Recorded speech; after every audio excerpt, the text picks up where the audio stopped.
बड़े दुख बड़े अल्फाजों का आपने सुबह इस्तेमाल किया, एक तहरीर फेसबुक पे लगाई है अवाम के लिए, तो क्या सान्या हुआ है आपके साथ? आदिल भाई बहुत शुक्रिया। एक्चुअली सानिया जो होता है ना वो समटाइम ऐसा होता है बयान करना भी बड़ा मुश्किल होता है। और जो मैंने तहरीर फेसबुक पे ऊपर लिखी है, अब वो बड़ी मुश्किल से लिखी है। वो एक तहरीर है, लोगों को जब लोग देखते हैं तो उनके लिए एक तहरीर है, लेकिन वो मेरी फीलिंग्स है। और जो कुछ मेरे साथ हुआ, जैसा कि आप थोड़ा सा आपको बताता चलूँ कि जब मैं अपने जो कज़न है, जब मैं उन्हें लेके निकला हूँ यहाँ से, उन्हें हॉस्पिटल लेके जा रहे हैं, रावलपिंडी हॉस्पिटल लेके जा रहे थे। रास्ते में अब वो मेरे सामने तड़प रहे हैं, उनके ब्लीडिंग हो रही है, उनके पूरे फेस से उनके हाथ पांव जले हुए हैं। इतनी बुरी हालत में मैं उनके सामने बैठा हूँ और मैं कुछ भी नहीं कर पा रहा, कुछ भी नहीं कर पा रहा। मैं बस देख रहा हूँ, बस अल्लाह ताला से दुआ कर रहा हूँ कि या अल्लाह रहम फरमा। अब इस दौरान आप देखें कि हम लोग, हमारा यहाँ पे क्या बनता है कि हम क्या करें, हमारा फ़र्ज़ क्या बनता है। जब एक एम्बुलेंस जा रही है, आपको सायरन की आवाज़ आ रही है, आपको आवाज़ आ रही है कि अंदर बैठा बंदा जो ड्राइवर है वो आपसे रिक्वेस्ट कर रहा है कि रास्ता दे दे, रास्ता दे दे, अंदर मरीज़ है। यार क्या आपके पास दिल ही नहीं है, आपके पास फीलिंग्स ही नहीं है, आप समझ ही नहीं सकते हो यार। यानी एक एम्बुलेंस जा रही है, उसमें कोई बारात तो जा नहीं रही है, उसमें कोई हट्टा कट्टा बंदा तो जा नहीं रहा है यार। वो जिस पर्पस के लिए यूज़ होती है उसका मतलब ही इमरजेंसी है।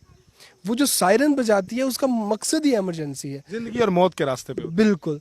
तो जब आप वो सुन रहे हैं तो आप हमें रास्ता क्यों नहीं दे रहे, आप किसी को रास्ता क्यों नहीं दे रहे? सर ये चीज़ें मैं पहले भी हाईलाइट कर चुका हूँ, लेकिन आज जब ये मेरे साथ हुआ है तो मुझे इतना अफसोस हुआ है कि हम कितना हक खाते हैं लोगों का, हम कितना हक हम खाते हैं लोगों का, कि हम जब किसी को रास्ता नहीं देते तो हम उसका हक खा रहे हैं। हम कहते हैं कि यार मैंने ज़िंदगी में कभी किसी का हक नहीं खाया। वो हक मालो दौलत नहीं होता। वो यकीन करें, वो ये रास्ता जो है ना वो किसी का हक है। जो रास्ता वो जहाँ पे वो जा रहा है, आप उसे रास्ता नहीं दे रहे, आप उसका हक खा रहे हैं। दूसरी चीज़, वो तड़पता हुआ वहाँ पर मेरा भाई, जब वो मेरा दोस्त जब मेरे सामने तड़प रहा और मुझे समझ नहीं आ रही, मेरा अंदर फट रहा था, मेरा सच्ची मुच्ची में दिल चाहता था। मैंने एम्बुलेंस वाले, मैंने भाई को बोला यार आप गाड़ी रोको, मैं नीचे उतर के या तो उनकी मिन्नत कर लेता हूँ या फिर मैं कुछ और कर लेता हूँ यहाँ पे खड़ा होकर। मैं इससे ज़्यादा कर भी क्या सकता हूँ? एक मजबूर इंसान इससे ज़्यादा कुछ भी नहीं कर सकता। और मैं बेबस और लाचार, मैंने अपने आप को जितना मैंने कल एम्बुलेंस में बैठ के फ़ील किया है, मैंने ज़िंदगी में कभी नहीं किया। वो सिर्फ़ और सिर्फ हमारे जो रोड पे चलने वाले, मैं भी गाड़ी चलाता हूँ, आप भी चलाते हैं, मैं इस चीज़ पे कह सकता हूँ अल्हम्दुलिल्लाह, अल्हम्दुलिल्लाह कि मैंने दूर से कभी सायरन की आवाज़ सुनी है ना, तो मैं गाड़ी नीचे उतार लेता हूँ अपनी लाइन से और मैं उसे रोक लेता हूँ। मैं तो इस हक में हूँ कि अगर मुझे एम्बुलेंस मेरी वजह से ब्लॉक हो रही है तो मुझे अपनी गाड़ी तोड़ देनी चाहिए, उसको रास्ता दे रहे हैं। क्योंकि इस फेज से मैं भी गुजर चुका हूँ। हुआ मैंने अपने अजीज़ों को, कारब को एम्बुलेंस में लेके गया हूँ, और जब हम एम्बुलेंस में होते हैं तो दिल तो यही कह रहा होता है जो सामने आ रहा है वो सबसे बड़ा आपका दुश्मन होता है, जो एम्बुलेंस का रास्ता रोक रहा होता है। जो जिसके साथ हो रही होती है, दिल उसी के ऊपर बीत रही होती है। राहिल भाई, कितना वक्त आपका ज़ाया हुआ है इस सारे प्रोसेस में? भाईजान राउंड अबाउट 40 से 45 मिनट्स। और इसमें दो चीज़ें मैं बताता चलूँ। एक तो मैंने आपको फैक्ट बताया आवाम का, जो आवाम ने ये कुछ किया था। देखें, जहाँ पे हादसा हुआ है, आप अपनी गाड़ियाँ लगाएं वहाँ पे। अब क्या है जी, गाड़ियों की जगह नहीं है। क्यों नहीं है? गाड़ियों की जगह जीटी रोड के साथ इतनी ज़्यादा गवर्नमेंट की तरफ से दी गई है, वहाँ पे क्या है, वहाँ पे कब्जे हैं। देखें डीपीओ साहब जो है ना, उनकी गाड़ियाँ वहाँ पे खड़ी हैं, 1122 की खड़ी हैं, हॉस्पिटल्स की खड़ी हैं, यानी जितने भी सरकारी अफसरान हैं उन सब की गाड़ियाँ खड़ी हैं। कहाँ पे खड़ी हैं? रोड के ऊपर खड़ी हैं। क्यों?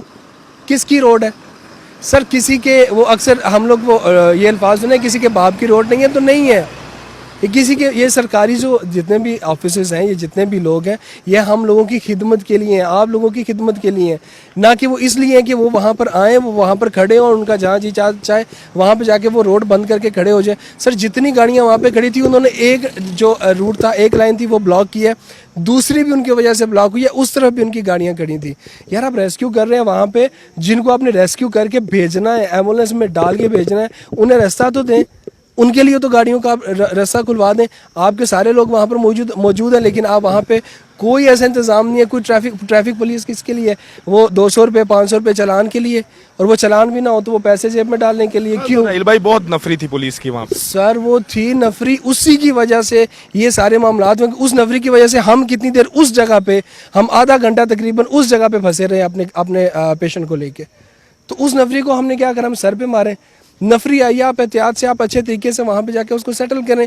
सारी नफरी रोड के ऊपर खड़ी करने के लिए बुलाई थी आपने। जितनी नफरी की ज़रूरत है उतनी नफरी आए, वो जाके अपना काम करें, बाकी के साइड पे हो जाए भाई। ये क्या ड्रामा लगाया? वो सारे SHOs भी वहाँ पे हैं, DPO साहब भी वहाँ पे हैं, DC साहब भी वहाँ पे हैं, जितने भी सरकारी। मैं खुद जर्नलिस्ट हूँ, मैं खुद ये सारे मामलात मैं खुद कवर करता हूँ, मैं इन चीज़ों से इख्तलाफ रखता हूँ। सर अगर हमारे नुमाइंदगान भी वहाँ पर गए हैं, जो लोग कवरेज कर रहे थे, अगर वो भी रोड के ऊपर खड़े होकर उन्होंने की है और उनकी वजह से एक गाड़ी भी डिस्टर्ब हुई है, तो वो गुनहगार है। मैं हर किसी को कहता हूँ, मैं ये नहीं कि मैं अपने सहाफ़ी बरादरी को इसमें से छोड़ रहा हूँ। सरकारी और ये जो उसके बाद सहाफ़ी बरादरी है, जितने भी हम लोग हैं, हम सब इंसानियत की खिदमत के लिए, ना कि परेशानियाँ पैदा करने के लिए। तो हम भी गए थे कवरेज के लिए, हमने तो बाइक उससे तकरीबन 3 किलोमीटर पीछे खड़ा करके पैदल गए हैं वहाँ। बाइक पे तो आप जाते भी नहीं है, गाड़ी पे ही जाते हैं। लेकिन अच्छा किया, कल सही नहीं था गाड़ी का। चूँकि रश था तो इसलिए आपने अच्छा किया। देखिए, ये बहुत अच्छा किया आपने। यानी मैं आपको बताता हूँ कि एक बंदा, वो अक्सर आपने देखा होगा कि ट्रांसफार्मर वो चेंज कर रहा होता है ना, तो नीचे 100 बंदा खड़ा होकर देख रहा होता है। सर कल ऐसा ही हुआ है।